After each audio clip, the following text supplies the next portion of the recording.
우리가 노래를 하게 될 때 여러분 노래에도 장르가 있잖아요. 발라드도 있고 트로트도 있고 락도 있고, 발라드는 발라드처럼 애절하게 불러야 그 노래의 맛이 나고, 트로트는 좀 꺾어줘야 그렇죠.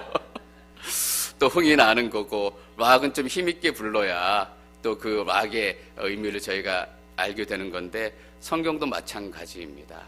특별히 저희가 빌립보서를 읽고 서신서를 읽을 때 이 편지를 받는 사람들의 상황들을 먼저 생각해 보는 것도 중요하지만, 편지를 쓰는 사람 바울이 어떤 마음에 있는가라는 것을 저희가 생각해 보는 것도 중요합니다. 왜냐하면 오늘 3장부터 바울의 마음이 굉장히 바빠지기 시작했습니다. 바울이 마치 숨 돌릴 틈도 없이 영적인 긴장감 가운데서, 영적인 위기감 가운데서 이 글을 쓰고 있다는 것을 저희가 3장을 읽게 되면 금방 알 수 있습니다.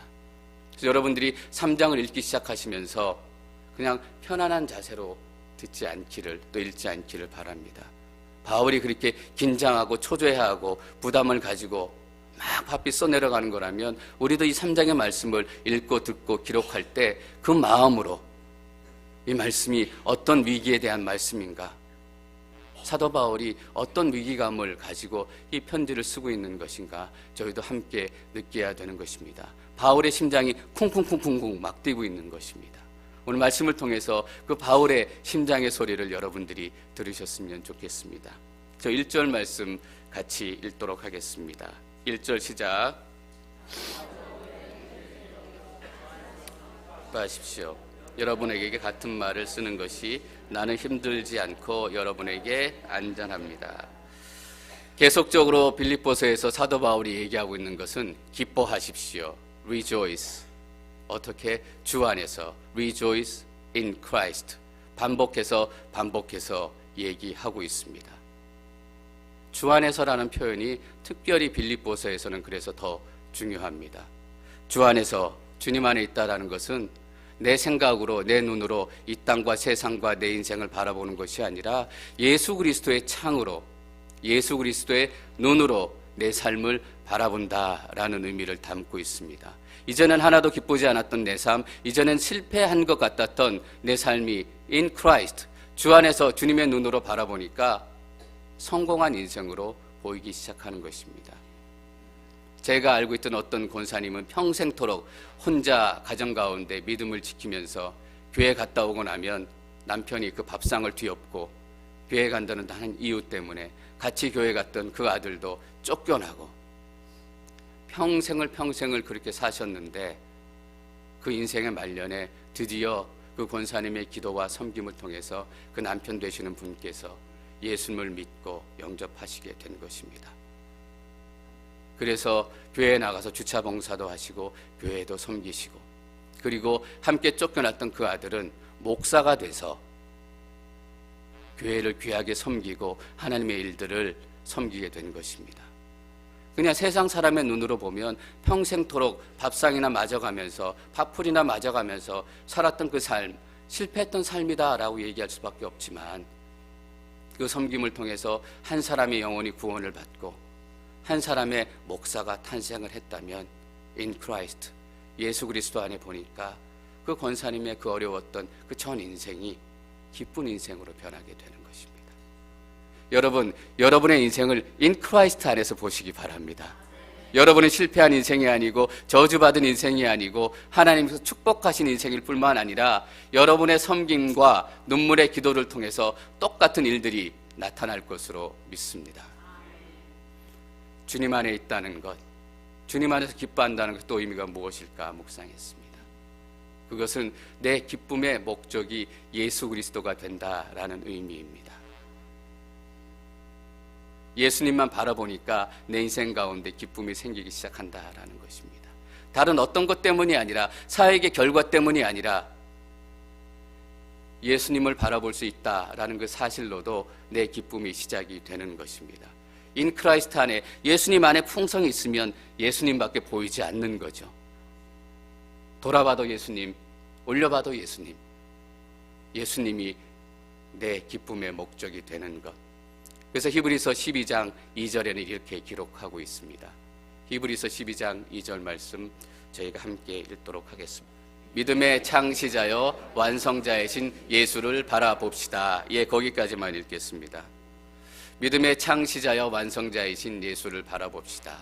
내 인생을 바라보면, 나를 바라보면 나의 믿음이 정말 불안한 거죠. 여자의 마음은 갈대와 같다. 남자의 마음도 하루에 12번씩 난리를 칩니다. 아침에는 예수님을 잘 믿었던 것 같다가 좀 지나면 예수님 안 믿는 것 같다가 또 지나면 잘 믿는 것 같다가 하루에도 12번씩 믿었다 안 믿었다 믿었다 안 믿었다 그거를 반복하는 것 같아요.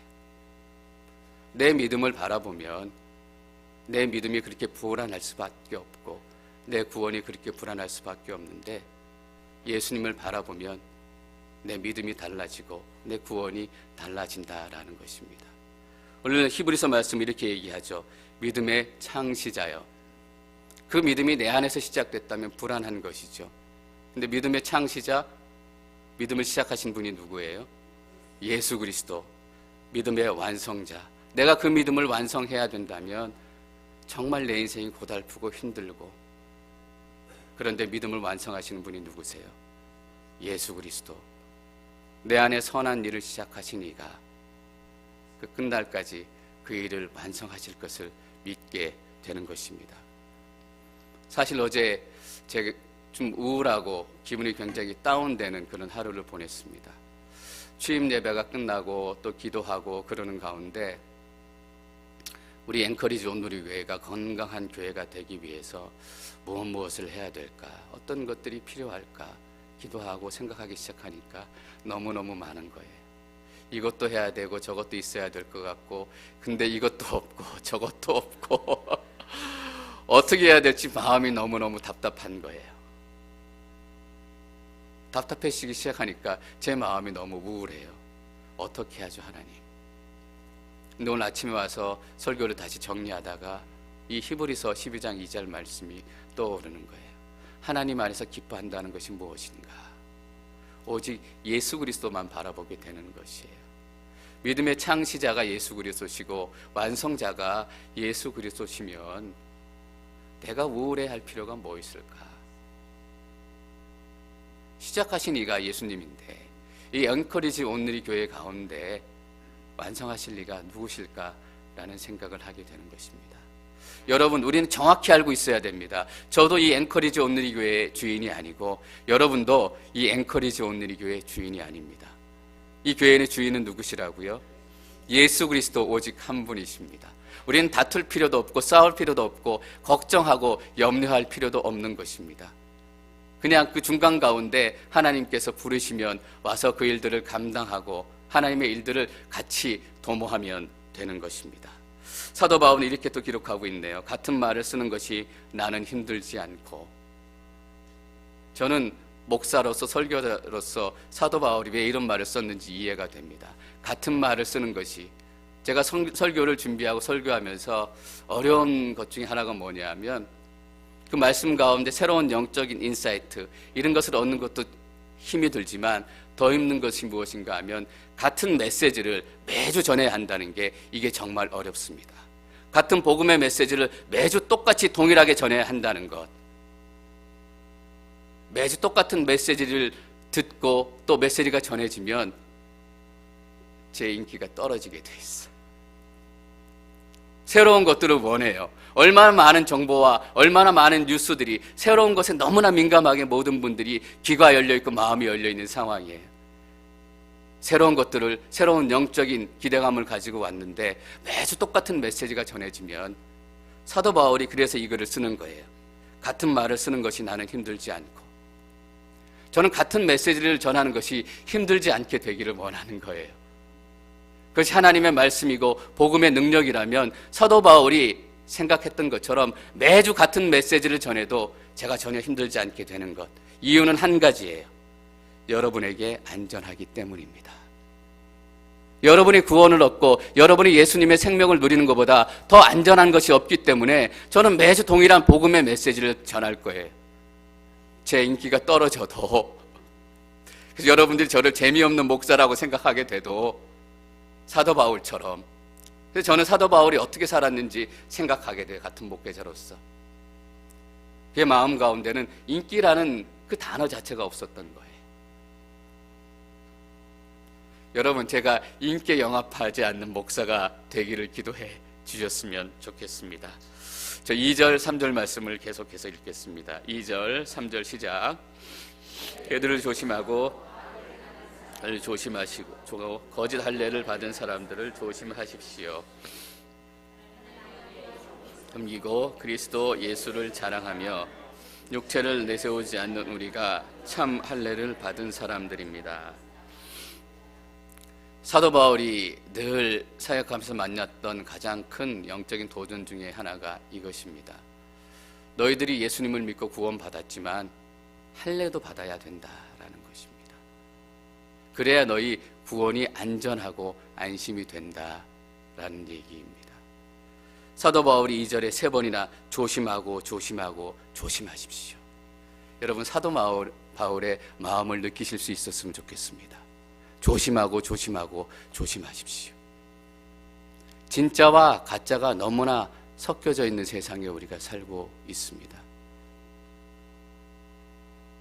문제는 뭐냐면 진짜와 가짜가 섞이면 50% 진짜, 50% 가짜가 되는 것이 아니라 100% 가짜가 된다라는 얘기입니다. 여러분, 가짜 휘발유 아시죠? 한국에서. 미국에도 가짜 휘발유 파는지 모르겠어요. 진짜 휘발유에 뭔가를 좀 넣잖아요. 휘발유 반, 섞인 건 반 이렇게 부르지 않고 뭐라고 불러요? 가짜 휘발유라고 불러요. 휘발유 반, 다른 거 반 이렇게 넣으면 휘발유 반만큼은 가져야 되는데 어떻게 돼요? 가짜 휘발유를 넣으면 결국은 차가 부식되고 결국은 차가 망가지는 결과를 가져오게 된다라는 거예요. 여러분, 이단에 가보세요. 이단에 가면 옳은 얘기도 많이 해요. 그들이 틀린 얘기만 하겠어요? 거기에 틀린 얘기를 섞는 거예요. 그럼 뭐예요? 그건 진리 반 거짓 반이 아니라 거짓 100%가 되는 거예요.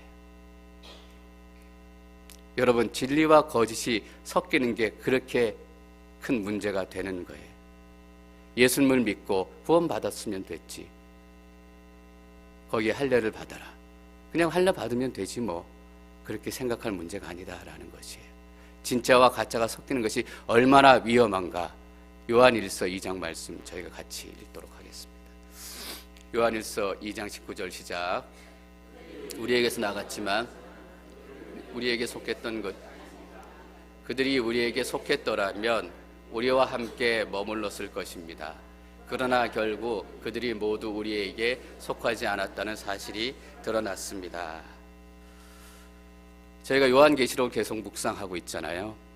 곧 저희가 13장에 가면 적그리스도에 대해서 저희가 얘기하게 될 텐데, 저희가 읽은 19절 바로 전에 18절이 무슨 얘기냐 하면 마지막 때에 나타날 적그리스도에 대해서 얘기하고 있는 거예요. 근데 적그리스도가 어떤 사람이냐? 원래 우리 가운데 있었던 사람이다 라는 얘기예요. 그것이 적그리스도의 실체예요. 그냥 어디 공중에서 뚝 떨어진 것이 아니라 우리 가운데 우리랑 비슷한 믿음의 모습을 가지고 있었던 사람, 그래서 우리 가운데 나갔던 사람, 반은 진리를 품고 반은 거짓을 품고. 적그리스도가 마지막 때에 나타나서 거짓말만 우리에게 가르친다고 생각이 되세요? 아니에요. 우리에게 놀라운 진리를 가르칠 거예요. 그 진리 가운데 교묘하게 거짓을 넣게 되는 거예요. 예수 그리스도를 믿는 믿음으로 구원받는 거 맞아요. 근데 거기에 할례도 받지. 할례를 받기 시작하면, 할례를 받기 시작한 유대인 크리스찬들이 결국 다시 제사 드리러 가는 일들이 나중에 나타나요.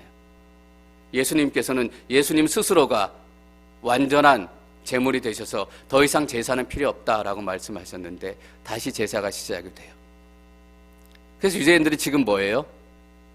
제3성전을 지으려고 하는 거잖아요. 다시 예루살렘에 제사가 시작이 돼야 한다. 그래야 구원이 완성이 된다라는 거예요. 아니잖아요. 구원이 이제 제사로 완성되는 것이 아니라 예수 그리스도의 보혈 때문에 완성이 되는 거예요. 거짓이 섞이는 것이 이렇게 엄청난 결과를 나타나게 되는 것이죠. 여러분, 진리는 100% 진리이어야 합니다. 우리 안에 섞여 있는 것들을 구별할 수 있는 눈이 있어야 됩니다. 하나님 우리에게 영적인 분별의 능력을 허락해 주십시오. 우리가 1%의 거짓이라도 발견하고 그것들도 쫓아내줄 수 있는 영적인 능력을 갖게 되기를 원합니다. 우리 앵커리지 온누리 교회 안에 단 1%의 거짓도 들어와서는 안 돼요. 그래서 저는 기도할 때마다 하나님 말씀만이 선포되게 해주십시오. 제 생각이 아니라 제 생각도 거짓이에요. 제 인생의 경험도 거짓이에요. 하나님의 말씀만 진리이기 때문에 하나님의 말씀만 선포될 수 있도록 도와주십시오. 그래서 사도 바울은 그렇게 초조하는 거예요. 적그리스도가 어디서부터 시작이 될 줄 알기 때문에. 4절에서 6절까지 사도 바울은 자신의 육적인 배경에 대해서 얘기하고 있죠. 그런 너희들이 육체에 대해서 자랑할 것이 있다면 나도 자랑할 것이 있다라는 얘기예요. 8일 만에 할례를 받았고 난 출신이 유대인 출신이다. 이스라엘 족속이고 이스라엘 족속으로 살아왔고 너희들이 말하는 선택받은 민족, 하나님이 택하신 민족, 택하신 사람 중에 하나이다라는 것이에요. 베냐민 지파이다. 여러분, 사울의 이름이 왜 사울일까요? 사울 왕의 이름을 본딴 거예요. 그 부모님들이 베냐민 지파의 그 조상이 이스라엘의 첫 번째 왕이었다라는 사실을 엄청 자랑스럽게 생각하고 있었던 거예요. 베냐민 지파는 유대 지파 못지않게 자기 지파에 대한 프라이드를 가지고 있었던 그런 족속이에요. 작지만 강하고 작지만 그 가운데 왕이 나오고 나는 베냐민 지파의 출신이다. 나는 히브리인 중에 히브리인이다. 나는 히브리 말도 할 줄 알고 히브리 교육도 받았고 히브리 문화에 대해서도 히브리 믿음에 대해서도 정통한 사람이다라는 것이죠. 그 당대 최고의 석학이었던 가말리엘의 문화생이었다라는 것입니다. 말하자면 바리새 사람이여 열성으로는 교회를 핍박했고 율법의 의로는 흠이 없는 사람입니다. 이렇게 육적으로 나도 내세울 게 많은 사람이다. 그런데 극적인 반전이 그 삶 가운데 나타나기 시작해요. 제 7절 말씀 함께 읽겠습니다. 7절 시작. 유익하던 것들을 나는 그리스도 때문에 다 해로운 것으로 여깁니다. 야, 여러분 잘 보세요. 내가 유익했던 것들, 과거에 유익했던 것들 해로 여깁니다. 지금은 해로 여기는 거예요. 예수님을 만나면 과거가 변해요. 내 현재 인생이 변해요. 과거에 내가 추구했던 삶, 과거에 내가 가지고 싶었던 것들 예수님을 만나면 변화가 되는 거예요. 사도 바울이 이렇게 기록하고 있죠. 그리스도 때문에 다 해로운 것으로 여기게 된다. 그것들이 재미없어졌거나 그것들이 갑자기 색깔이 변했거나 맛이 변했기 때문이 아니라 그것들은 그대로 있지만 세상은 그대로 있지만 그리스도 때문에 그리스도를 만나고 나니까 세상이 달라져 있는 것이 아니라 뭐가 달라져요? 내가 달라져 있어요. 금덩이는 똑같은 금덩이고 히브리인은 똑같은 히브리인인데 그것이 하나도 귀하지 않게 여겨지는 거죠. 제 꿈은 원래 부자가 되는 거였잖아요. 근데 제 꿈은 제가 목사가 되는 거예요. 목사다운 목사. 하나님을 섬기는 목사. 교회를 섬기는 목사. 예수님을 만나니까 예수님 때문에 그리스도 때문에 꿈이 달라져요. 어떤 번역에서는 이렇게 번역을 하고 있어요. 그리스도 때문에 라는 번역을 그리스도를 위하여 라고 번역을 하고 있어요. 그리스도를 만나면 어떻게 하게 돼요? 그리스도 때문에 꿈이 달라지게 되고 그래서 자신을 위해서 살았던 그 삶이 그리스도를 위해서 살게 되는 것이죠. 그래서 자기 인생 가운데 자랑거리라고 얘기할 수 있었던 그 많은 재물들과 명성들이 다 해로 여겨질 뿐만 아니라 그리스도를 위하여 고난도 받게 되는 것이죠. 그전에는 내가 매 맞고 살 거라고 생각 안 했어요. 그전에는 내가 줄이며 살 거라고 생각 안 했어요. 그런데 그리스도를 위하여 사도 바울은 매 맞고 사는 삶을 선택을 했어요. 배고픈 삶을 선택을 했고 죽음의 위협을 넘나드는 삶을 선택을 했던 것이죠. 여러분, 이전에 해로웠던 것들이 예수님 때문에 예수님을 위하여 좋은 것들이 되기를 바랍니다. 이전에 유익했던 것들이 예수님 때문에 예수님을 위하여 해가 되는 변화가 여러분 삶 가운데 나타나기를 축원합니다. 저희 8절에서 10절 말씀 같이 읽겠습니다. 8절에서 10절 시작. 해로 여기는 것은 내 주 그리스도 예수를 아는 지식이 가장 고상하기 때문입니다. 그분으로 인해 내가 모든 것을 잃어버리고 심지어 배설물로 여기는 것은 내가 그리스도를 얻고 그 안에서 발견되기 위한 것입니다. 내가 가진 의는 율법에서 난 의가 아니요 그리스도를 믿음으로써 얻는 의, 곧 믿음으로 인해 하나님께로서 난 의입니다. 나는 그리스도와 그분의 부활의 능력을 알고 그분의 죽으심을 본받아 그분의 고난에 동참하는 것이 무엇인지 알기 위해. 사도 바울이 유익했던 것들을 해로 여길 수 있게 된 것, 그 삶 가운데 어떤 변화가 나타났기 때문인가? 그리스도 예수를 아는 지식이 가장 고상한 것을 알게 되었기 때문입니다. 여러분, 고상하게 살고 싶으시잖아요. 예수 그리스도를 아는 지식으로 충만해지시기를 축원합니다. 성경에서 안다라는 것은 경험에서 안다라는 의미입니다. 사도 바울이 그냥 지식이라고 얘기하지 않고 아는 지식이다라고 기록한 것에 여러분도 좀 주목해 주셨으면 좋겠습니다. 아는 지식이라는 것은 경험을 통해서 알게 된 지식이다라는 얘기입니다. 경험을 통해서 알게 된 지식, 이것을 저희가 뭐라고 부르죠? 관계라고 불러요. 경험을 통해서 알게 된 것, 경험을 통해서 예수 그리스도를 알게 된 것, 그것을 우리는 예수 그리스도와의 관계다라고 얘기를 하죠. 여러분, 저희가 성경 공부하는 목적이 무엇인가요? 성경에 대한 많은 지식을 얻기 위해서? 아니에요. 그 지식을 통해서 예수님을 경험하기 위해서예요. 저희가 큐티하는 목적이 뭐예요? 큐티를 통해서 하나님을 만나기 위해서예요. 제가 청빙 과정 가운데 이력서를 보냈어요, 여기에. 그래서 청빙 위원들이 제 이력서를 읽고 저에 대해서 알게 됐죠. 그렇다고 저에 대해서 알게 됐을까요? 아니에요. 좀 아는 지식이 생겼을지 모르지만 그 단계에서는 아무런 릴레이션십, 아무런 관계도 시작되지 않았어요. 제가 서로 만나서 얘기하고 경험하고 같이 기도하고 하니까 경험을 통해서 서로에 대해서 아는 지식이 시작이 되는 거예요. 관계가 시작이 되니까 어떻게 돼요? 사랑하는 마음이 시작이 되는 거예요. 그래서 예수 그리스도를 아는 지식은 예수 그리스도를 사랑하게 되는 거예요. 예수 그리스도를 경험을 통해서 알게 되면 예수님을 더 사랑하게 되고 더 사랑하게 되고 더 사랑하게 되는 거예요. 지식으로만 머물러 있는 것은 지식이 지식이기 때문이에요. 우리가 경험하지 않기 때문이죠. 사도 바울은 예수 그리스도를 아는 지식에 대해서 여러 가지 표현으로 오는 말씀 가운데 얘기하고 있죠. 8절 끝부분에 보면 내가 그리스도를 얻고, 예수 그리스도를 아는 지식이 무엇인가? 이퀄 내가 예수 그리스도를 얻는 것이다. 여기 얻다라는 말은 앞에 유익하다, 해로웠다 할 때 유익하다라는 말과 동일한 표현이에요.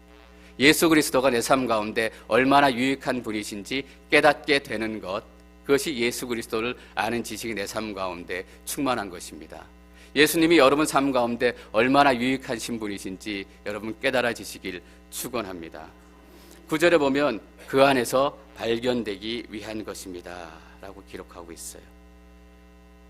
여러분, 예수님을 자꾸 알아가면, 예수님을 자꾸 묵상하게 되면 예수님 안에 내가 보여요. 예수님 안에 내가 있어요.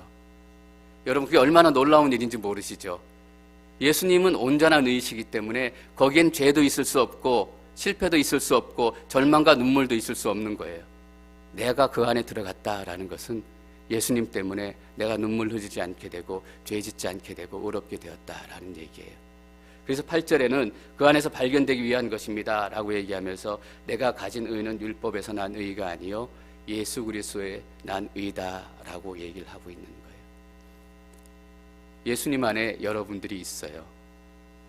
예수님이 여러분들을 사랑한다라는 의미일 뿐만 아니라 예수님이 우리의 죄를 보지 않고 예수님의 의로우심을 통해서 우리를 보신다라는 얘기예요. 그리고 또 이런 얘기를 10절에 보면 예수 그리스도를 아는 지식이 무엇인가? 나는 그리스도와 그분의 부활의 능력을 알고 그분의 죽으심을 본받아 그분의 고난에 동참하는 것. 그분의 부활의 능력을 알고 그분의 고난에 동참하는 것이 예수 그리스도를 아는 지식이다라는 얘기예요. 여러분, 우리가 부활의 능력을 알게 되면, 예수님을 더 잘 알아서 부활의 능력을 우리가 경험하게 되고 알게 되면 고난을 이겨나갈 수 있는 힘을 얻게 되죠. 우리가 어떤 것을 깨닫게 돼요?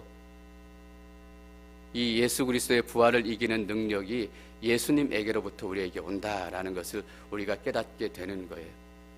그래서 우리의 능력 때문에 우리가 고난을 이기고 핍박을 이기고 환난을 이기게 되는 것이 아니라 예수 그리스도로부터 나오는 그 부활의 능력 때문에 우리가 환난을 이길 수 있게 되는 거예요.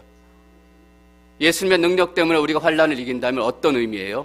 우리가 그 환난을 이길 수 있게 된다라는 의미예요.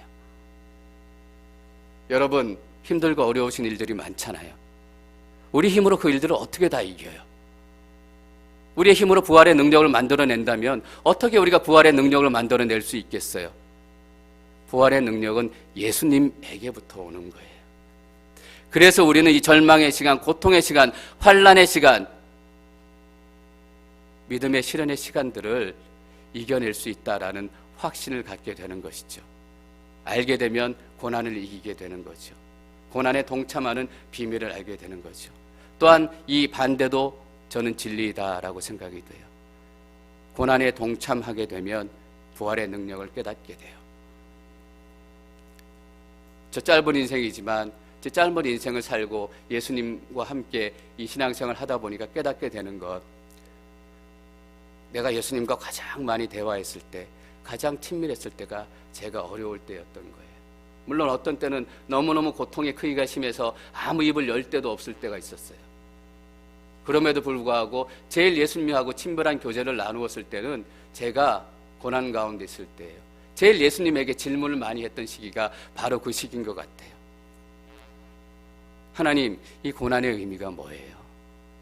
하나님, 제게도 정말 하나님이세요? 제게도 정말 좋은 하나님이세요?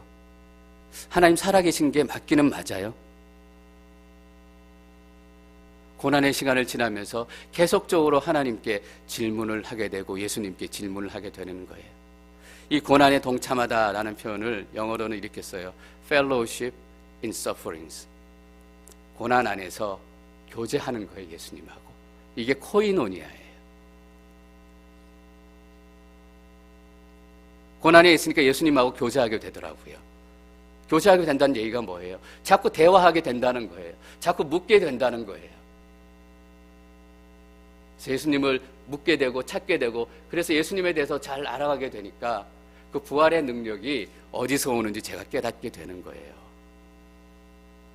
여러분, 여러분의 고난과 고통은 절대 의미 없는 시간들이 아니에요. 하실 수만 있다면 그 고난의 시간에 예수님에게 많이 불평하세요. 하나님에게 많이 불평하세요. 하나님, 왜 제가 이런 고통을 당해야 돼요?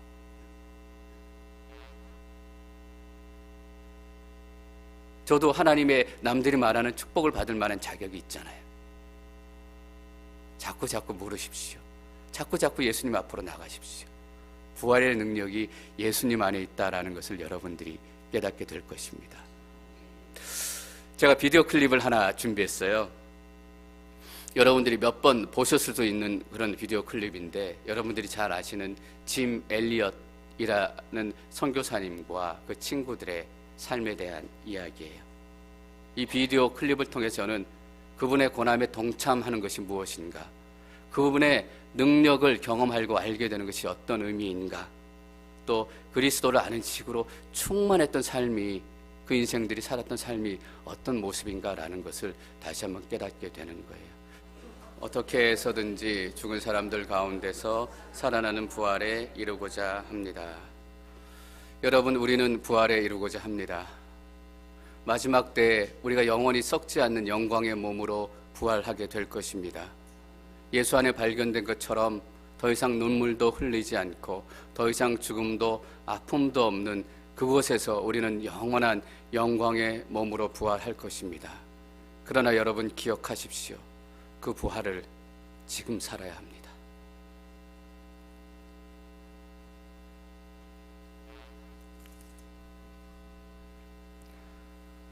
사람들은 모두 What a waste. 이게 무슨 낭비란 말인가? 지금도 사람들은 교회를 보면서 그런 얘기를 해요. What a waste. 이게 무슨 낭비란 말인가? 그는 영원한 것을 얻기 위해서 영원하지 않은 것을 버렸습니다. 이전에 그 삶에 유익했던 모든 것들을 이제는 다 해로 여기는 사도 바울의 마음, 그 고백과도 동일한 것입니다. 사랑하는 성도 여러분, 이 땅 가운데서 우리는 부활에 이르는 삶을 살아야 합니다. 짐 엘리엇과 그 친구들의 삶은 부활의 삶이 어떤 삶인지 우리에게 너무나 생생히 보여주고 있습니다. 수십 년이 지났지만 아직도 이들의 스토리는 많은 믿음의 성도들에게 새로운 믿음의 도전, 영적인 도전, 부활의 삶을 시작하도록 하는 영적인 촉매제가 되고 있는 것입니다. 교회가 세워지고 2003년에는 마다니 족속의 언어로 번역된 신약 성경을 봉헌하는 그 성경 봉헌 예배가 그 마을 가운데 열렸습니다. 사랑하는 성도 여러분, 우리도 동일한 삶을 살아야 된다라고 생각합니다. 반드시 선교지로 가야 하고 저는 죽음 앞에 서야 하고 그렇게 살아야 한다라는 의미는 아니지만 동일한 결심으로 나에게 유익했던 모든 것들을 해로 여기는 사도 바울의 고백처럼 영원한 것을 붙들기 위해서 영원하지 않는 것을 초계처럼 버리는 짐 엘리엇의 고백처럼